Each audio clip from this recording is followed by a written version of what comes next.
Hi friends, మనం ఈరోజు దేని గురించి తెలుసుకుందాము అంటే వరదల నుంచి మన ఇండ్లని కాపాడుకోవడం ఎలా, అంటే మన ఇంటిని ఎలా కాపాడుకోవాలనే విషయం గురించి తెలుసుకుందాం. వరదల నుంచి అయితే మనం ఈ మధ్య వరదల గురించి చాలా ఎక్కువ వింటున్నాం. ఆ మధ్య హైదరాబాద్లో కూడా వరదలు వచ్చేసినాయి.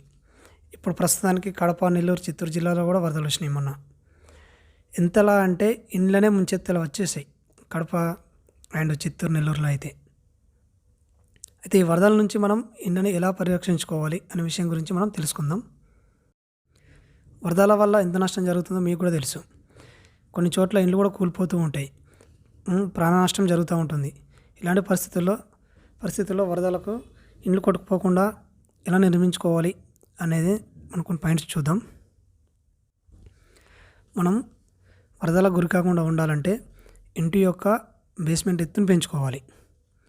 అలాగే కనీస ఎత్తు 3 నుంచి 4 ఫీట్లు ఎత్తు ఉండేలా చూసుకోవాలి. అంటే మన బేస్మెంట్ హైట్ కనీసం రోడ్ లెవెల్ నుంచి 3 నుంచి 4 ఫీట్ల ఎత్తు ఉండాలి. ఇది మినిమం. ఇంకా కొంచెం ఎక్కువైనా పెట్టుకోవచ్చు. ఇది మినిమం అన్నమాట. అలాగే మనం ఇల్లు కట్టుకునేటప్పుడు ఇంటి పునాది తీస్తూ ఉంటాం కదా, అలా ఇంటి పునాది యొక్క లోతు ఎంత ఉండాలంటే మినిమం 2 మీటర్లు ఉండాలి. అంటే 7 ఫీట్ల లోతు ఉండాలి. 7 ఫీట్ల లోతు ఉండడం వల్ల మన బిల్డింగ్ బలంగా ఉంటుంది. ఇల్లు బలంగా ఉంటేనే వరదలకు గురి కాకుండా ఉంటుంది. ఇల్లు బలంగా ఉండడం వల్ల వరదలకు సింకు కాకుండా ఉంటుంది. అంటే కుంగకపోవడం వల్ల కూలిపోదు అన్నమాట. అంటే దీనికి ఇంకో పాయింట్ ఏంటి అంటే మనం బ్యాక్ ఫిల్లింగ్ చేస్తాం, అంటే సాయిల్ ఫిల్లింగ్ చేస్తాం కదా, గుంతలు తవ్విన తర్వాత దానికి కన్సల్టేషన్ అనేది మళ్ళీ పర్ఫెక్ట్ చేయాలి. అంటే 7 ఫీట్ల లోతు తవ్విన తర్వాత మనం ఫుటింగ్స్ చేస్తాం, కాలమ్స్ చేస్తాం, ప్లింథింగ్ చేస్తాం. ప్లింథింగ్ చేసే ముందు మనం ఫిల్లింగ్ చేస్తాం కదా, అప్పుడు కన్సల్టేషన్ అనేది మంచిగా చేయాలి. ఎంత కన్సల్టేషన్ టైట్గా ఉంటే మనకు అంత అది తర్వాత వర్షానికి దానికి కుంగిందంటే బిల్డింగ్ ఆల్మోస్ట్ బలాన్ని కోల్పోయినట్టే. ఆ నష్టమే కాదు, తర్వాత ఫ్లోరింగ్ కూడా దిగే ఛాన్స్ ఉంటుంది ఫిల్లింగ్ మనం పర్ఫెక్ట్ చేసుకోకపోతే.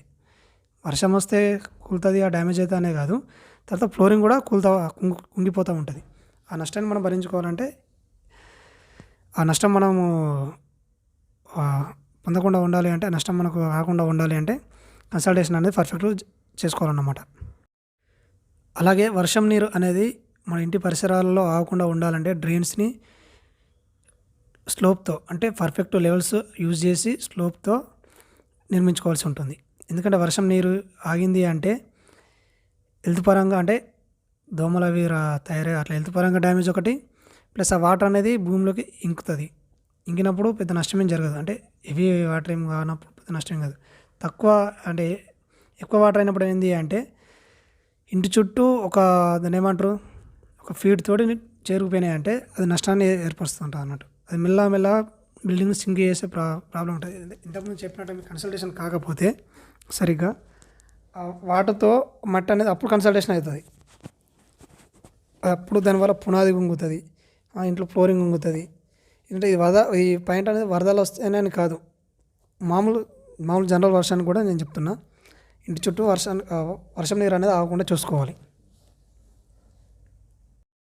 నీరు ప్రవహించే కాలువలకు మీరు ఇంటిని కంపల్సరీ నిర్మించుకోవాల్సి వస్తే అప్పుడు ఏం చేయాలంటే ఆ కాలువ నుంచి మినిమం 15 నుంచి 20 మీటర్ల దూరంలో మీరు ఇంటిని నిర్మించుకోవాలి.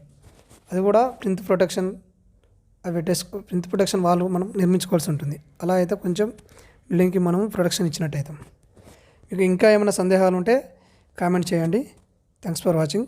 దీనికి ఇంకా పూర్తిగా మీకు డీటెయిల్స్ కావాలి అనుకుంటే లింక్ కూడా డిస్క్రిప్షన్లో ఉంటుంది. మీరు అక్కడ నుంచి మా వెబ్సైట్లోకి వచ్చి అక్కడ నుంచి మీరు పూర్తిగా తెలుసుకోవచ్చు. Thanks for watching. షేర్ చేస్తారని ఆశిస్తూ మీ స్మితికా ఇంజనీర్స్.